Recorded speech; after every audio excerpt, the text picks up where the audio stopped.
Hello everyone, আসসালামু আলাইকুম। রাইবা সল চ্যানেলে সবাইকে শুভেচ্ছা জানাচ্ছি। আশা করছি সবাই ভালো আছে। আজকে খুবই ইম্পর্টেন্ট একটা ভিডিও শেয়ার করব, যেটা আপনারা দেখতেই পাচ্ছেন।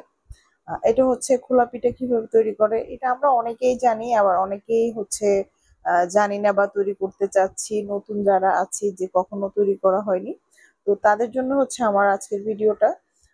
এগুলো মূলত হচ্ছে চালের গুঁড়ি দিয়ে হচ্ছে আমরা খোলা পিঠাটা তৈরি করি। হ্যাঁ, প্রথমে হচ্ছে আমি চালের গুঁড়া নিয়ে নিয়েছি, কিছু লবণ দিয়ে দিয়েছি।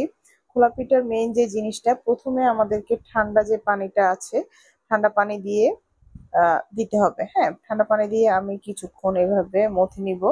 এই যে দেখেন,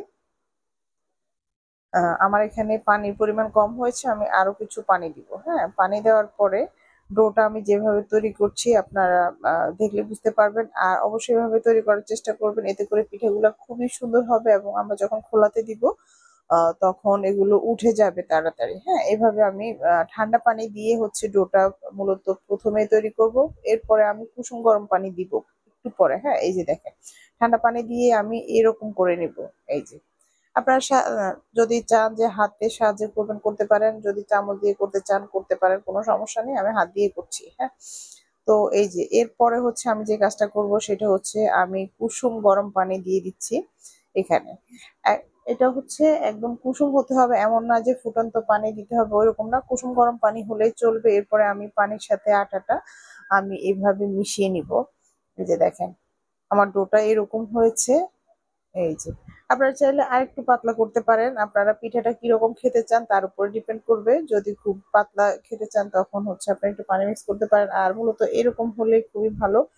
যখন এই অবস্থায় চলে আসবে তখন হচ্ছে আপনারা ডিম দিয়ে দিবেন। ডিমটা আমরা যে আমাদের মুরগির ডিম যেগুলো আমাদের দেশে পাওয়া যায়, ব্রয়লার মুরগির ডিম, সেটা দিতে পারি।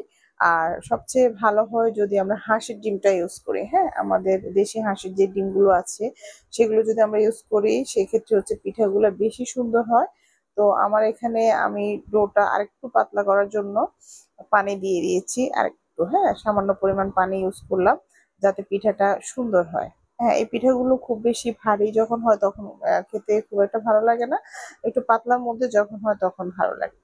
আর চুলার মধ্যে আমি এই যে খোলাটা, মাটির যে খোলাটা আছে সেটা বসিয়ে নিয়েছি অনেকক্ষণ আগেই। এটাকে খুব ভালো করে গরম করতে হবে। এরপরে আমি ডোটা দিয়ে এইভাবে, এই যে এইভাবে পিঠাটা দিয়ে দিব। এরপরে একটা ঢাকনা দিয়ে দিব। ঢাকনা দেওয়ার পরে এটা সম্পূর্ণ হয়ে যাবে। হ্যাঁ, তারপরে আমি দেখাবো যে এটা কিভাবে হচ্ছে আমরা তুলে নিচ্ছি। এই যে দেখেন, আমার পিঠাটা রেডি।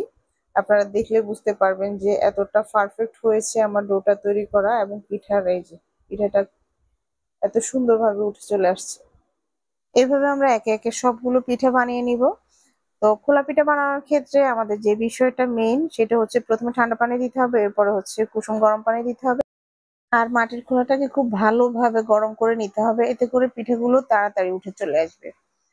তো আশা করছি ভিডিওটা আপনাদের ভালো লাগবে। অবশ্যই বাসায় এভাবে ট্রাই করে দেখবেন, দেখবেন আপনাদের খোলা পিঠাগুলো খুব ভালোভাবে খোলা থেকে উঠে আসছে এবং খুব মজাদার হচ্ছে।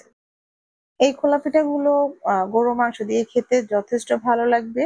এছাড়া হচ্ছে অনেকে নারিকেল দিয়ে খেতে চান, অনেকে নারিকেল চিনি দিয়ে খেতে পছন্দ করেন, এছাড়া অনেকে চা দিয়ে খেতে পছন্দ করেন। যার যেভাবে পছন্দ সেভাবে আপনারা হচ্ছে খেয়ে দেখতে পারেন। অনেকে ভর্তা দিয়ে খেতে পছন্দ করেন। বাসায় অবশ্যই ট্রাই করবেন। আজকে এখানে বিদায় নিচ্ছি, সবাই ভালো থাকবেন।